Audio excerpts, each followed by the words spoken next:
Hello, snowboarders of the internet. I'm your host, Avran LeFeber, and in this video, we're going to be reviewing the Dinosaurs Will Die Rat. That's right, their jib board.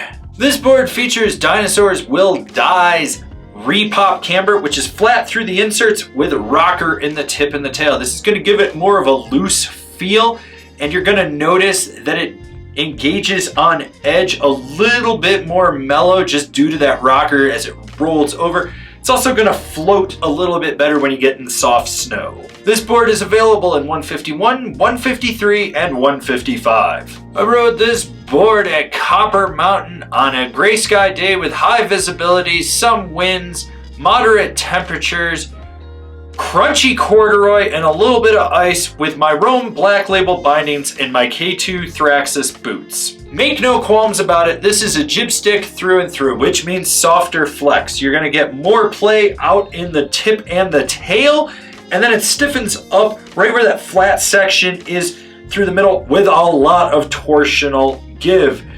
Now, is it gonna be the most stable board out there? No, you need to keep your knees bent. Cruising a groomer? Yeah, unstable to a point. Riding rutted out terrain, you're gonna feel it. Keep those knees bent. What happens is you get a lot of flap out in the tip and the tail, and it does resonate back underfoot. You do feel everything.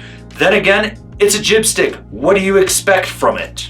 With the flat to rocker profile, you don't have to load this up to get it to pop. You can just sort of roll back and it's gonna snap. It's very skate-like in that you don't have to be calculated. You can just ride along, roll back, pop, you're in the air. Boom, that's it. Now is it an overly snappy skate style pop? No, not by any means. This is a very loose pop. You can overpower this board, so you need to stay light on your feet and be a little calculated with how much pressure you put back into it, because if you put too much, you're just gonna fold it over. Now, when it comes to jumps, small is where you wanna keep it.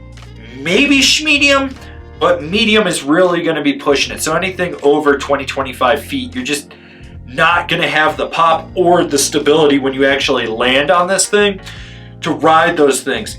Yes, it will pop off the lip. It's skate-like, you hit it and just boop, you're in the air and there you go. But at the end of the day, it's not really what this board is truthfully made for. Here's the thing with this board. You got a flat to rocker, which gives you this immense sweet spot in the nose and the tail to butter around it. You can just roll back, you're in a tail press. Roll forward, you're in a nose press. You want to pop and get sideways, you're going to lock into that press. And this is one of those boards that, while you will be able to pop out of it, it doesn't fight you at all. That snap is only there because you engaged it and wanted to pop out of it. You want to swivel and sizzle with this thing? You can. You want to spin around in little circles? Go for it. It doesn't really matter. It's soft and very, very forgiving. And when it comes to jibbing, it's the same thing. You can just lean back, you're in a tail press, lean forward, you're in a nose press. Now, if you put a lot of weight into the nose or the tail, you're gonna overflex that board, especially on the nose. You're gonna get yourself out over it, and you're gonna find that you're starting to slip out. So tone it down a little bit. You don't have to be aggressive with it. You can be more mellow. If you're just learning how to jib, this is a great option for you, in my opinion.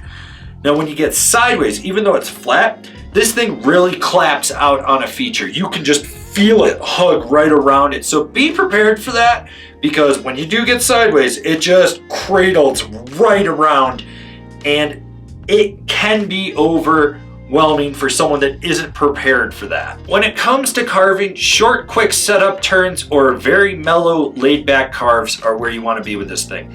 Anything more, you're gonna overpower this board, as it's already pre-bent in the nose and the tail. You've got this elevated platform that's going to allow it to roll in very smoothly and quickly to get it on edge, but that softer flex takes over and you're just basically banana bending the board to the point that it's overpowering. You're going to kick it out. So keep those knees bent, tone it down a notch or two, and be prepared that there are limitations with this board. It's a jib stick. You want to use it more for a setup turn or a mellow carve versus railing a deep, hard, aggressive carve. That's just what this board is for. So as I said, keep those knees bent, be laid back, you won't have a problem with it. Who's this board for? The jib-focused park rider, obviously. So I've ridden a few generations of the Rat, and this has to be the softest one that I've been on. And I've been on smaller sizes of this board than the 53, so I know what I'm talking about with that. They did switch factories to Playmaker from the mothership. Now, with it being softer, it is a little bit more snappy. That was the one thing that I noticed with it. So while it is softer in the tips, you're still getting a little bit more snap than the previous generations of it. Is that a bad thing? No. Is it bad that it's softer? Not necessarily. It's a jib stick. I think for someone that's learning to jib or someone that just really likes super soft boards and just wants to butter around and play around and overflex their deck, it's going to be fine. For me, probably should have bumped up to the 55 and I probably still would have overpowered it. But hey, they sent me the 53. What are you going to do? Comparable boards. The Battalion Wally, the Capita Horoscope, the K2 Worldwide Weapon. This has been my review of the Dinosaurs Will Die Rat. Do you agree? Do you disagree? Do you own one? Are you going to buy one? Leave me a comment down below. Let's have a conversation about this snowboard. If you're new here, remember to subscribe, click the bell, get those notifications. That way you're not missing any of the videos we got coming out for all you snowboarders of the internet. And if you really like what we're doing over here and you want to support us further, swing on over to Angry Snowboarder VIP and become a member. I could tell you more here, but I got a video over there that explains it so much better. As always, I've been your host, Avran LeFeber, and I'll see you in another video.